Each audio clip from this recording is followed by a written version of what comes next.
galera! Aqui é a Ana. E aqui é a Jussara. E esse é o podcast Sem Ser Perfeito.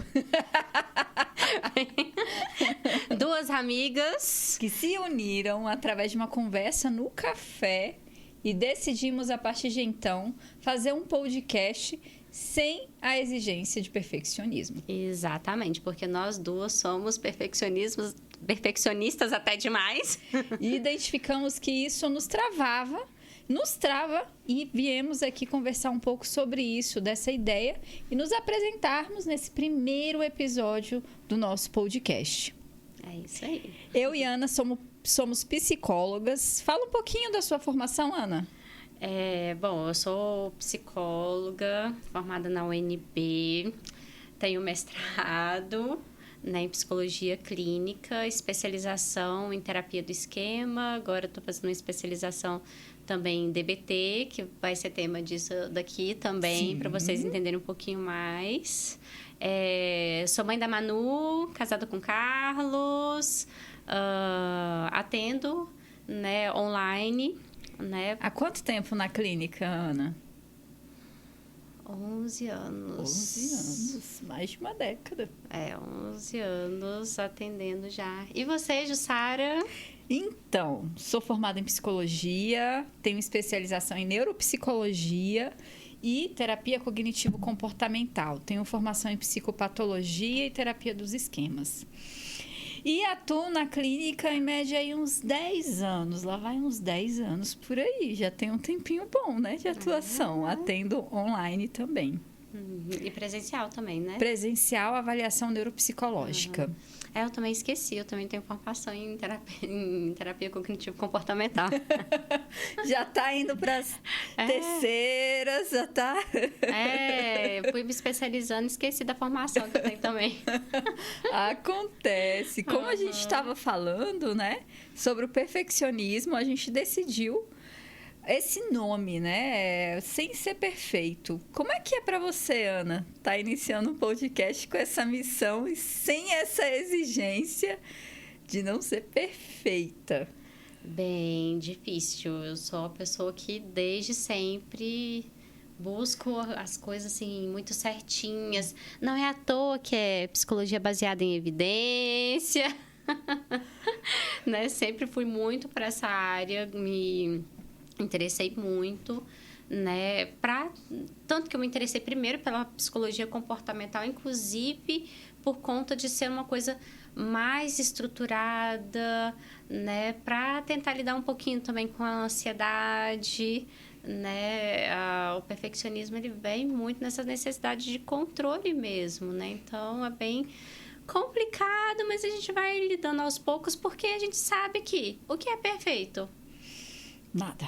Perfeito para quem? Exatamente. Quais são os parâmetros utilizados, né? Para a gente definir o que é perfeito, né? Exatamente. E hoje em dia a gente vê, às vezes, nessas revistas, dicas de entrevista, as pessoas falam, qual defeito eu falo numa entrevista? As pessoas, fala que você é perfeccionista. E acaba gerando nas pessoas um senso em nós, né? Em nós, assim, que o perfeccionismo não é tão ruim assim.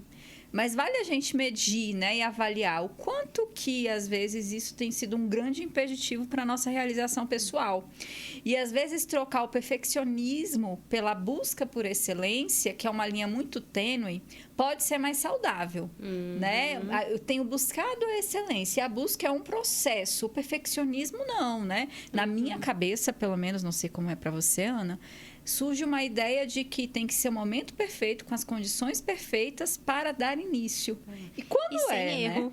E sem erro. Sem erro nenhum. Meu Deus do céu, né? E aí a vida fica muito pesada. É igual a gente, né?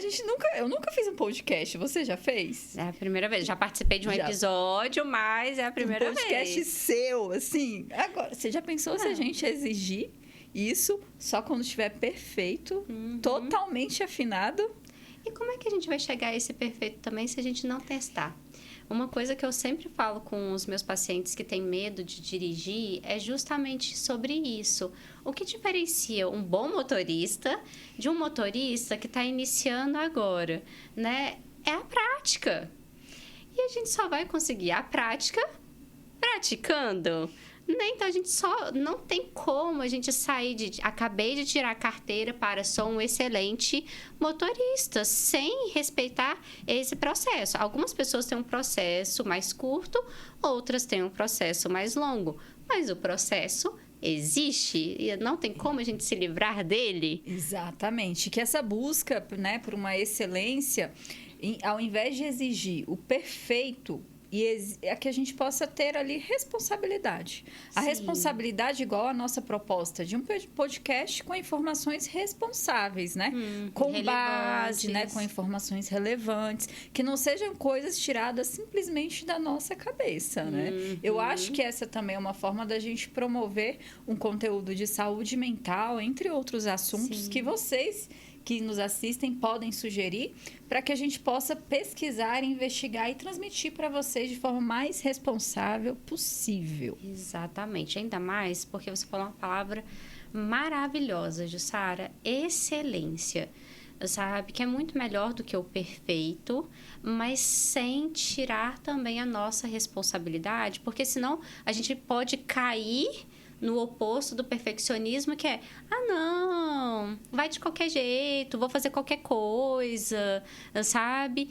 E isso também não é legal, né? Não adianta a gente querer andar entre extremos, né? Nós precisamos de responsabilidade naquilo que nós estamos falando, né? Precisamos de responsabilidade em tudo que nós fazemos, né? Sem ser perfeito, mas sempre buscando essa excelência, que ela é tão importante no que a gente faz. Tanto que é por isso que eu busquei na psicologia as terapias baseadas em evidência, né? Era uma busca do perfeito, de controle, sim, mas ao mesmo tempo porque eu queria oferecer o melhor para o meu paciente. Eu não queria chegar com o paciente tirar coisas da minha cabeça, senão eu nem teria feito psicologia. Por favor, né? Aquele negócio, né? Tem as pessoas que fazem o curso, inclusive, com a boca, com a barriga, né? Com base nos slides. Com base nos slides, sem pegar um livro, sem nunca abrir um livro, né? Na vida, tipo assim, gente... É a fragilidade que temos aí, né? É complicado isso, mas isso é... São outros fatores ali que em algum outro momento, porque nós também somos polêmico. Professoras, a gente já trabalhou um pouquinho com isso, né? A docência nos permitiu ter mais clareza, até mesmo como aluna, né? Mas mais como professora, ter mais clareza desse processo de formação e o quanto que ele é delicado, né? E como que ele é só o início, porque a graduação em si é muito insuficiente para a gente compreender de forma muito enriquecida o outro, né? Não, que não seja assim... então graduação, faculdade... Não é nada, coisa ruim, não é isso, nada, né? Não, é porque como profissional... É uma base excelente, inclusive, para a gente saber pesquisar as coisas. Ter uma base de onde surgiu muitas coisas, igual nós temos...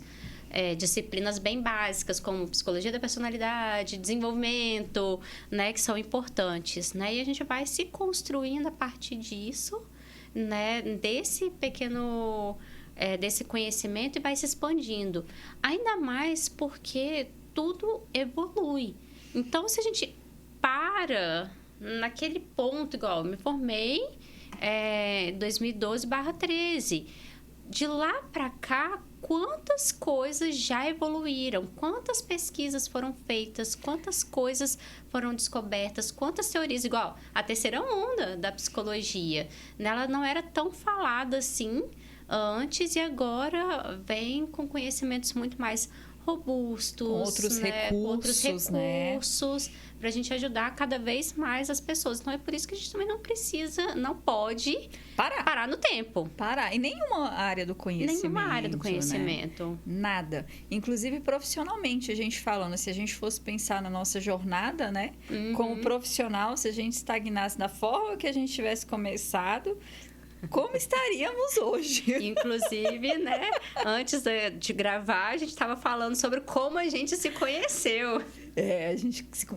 Eu e Ana nos conhecemos numa clínica, atendíamos, assim, por valores ínfimos, né? Assim, delicados, assim. E E através da nossa formação, a gente não vamos a gente precisa movimentar. sair daqui. Existem outras realidades. Que não é essa. E Início aí, de carreira, né? isso, a gente entra ali, né, com toda aquela coisa, igual aquela coisa, psicologia por amor. Também, mas não só, por favor, né? E a partir daí a gente foi. Aí fui dar aula na universidade, a Ana também, né? Sim. E aí a gente foi agora, atua na clínica mais online, que é uma pegada mais interessante, pelo menos para minha realidade. Eu acredito que para Ana também, né, Ana? Para mim também. Tem uma criança pequena, então ficar dentro de casa, assim, é óbvio que todo, né, o escritório estruturado, né, sem romper com nenhuma ética, né, mas estar próximo de casa facilita muito a vida. Nós somos de Brasília, né, tem uma realidade um pouco complicada dessa questão de deslocamento. Sim. Né? Então, você estar num ambiente mais próximo, né, de casa facilita muito a vida.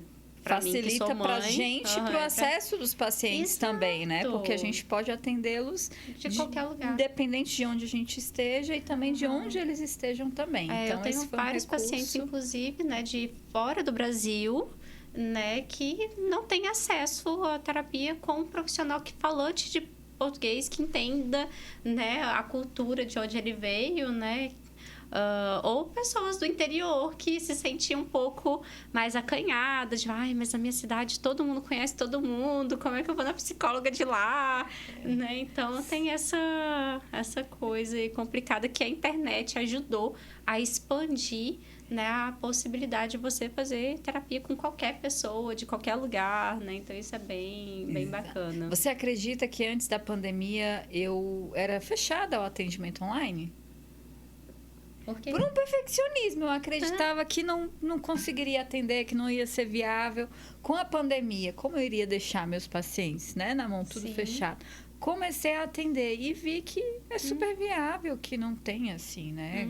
Claro que tem alguns casos bem específicos que é interessante que seja presencial. Certeza. Mas no mais... Porque tem pessoas que realmente não se adaptam, né? Não tem um ambiente adequado, né? Para sessão, sigilo, se sentir à vontade, né? Exatamente, né?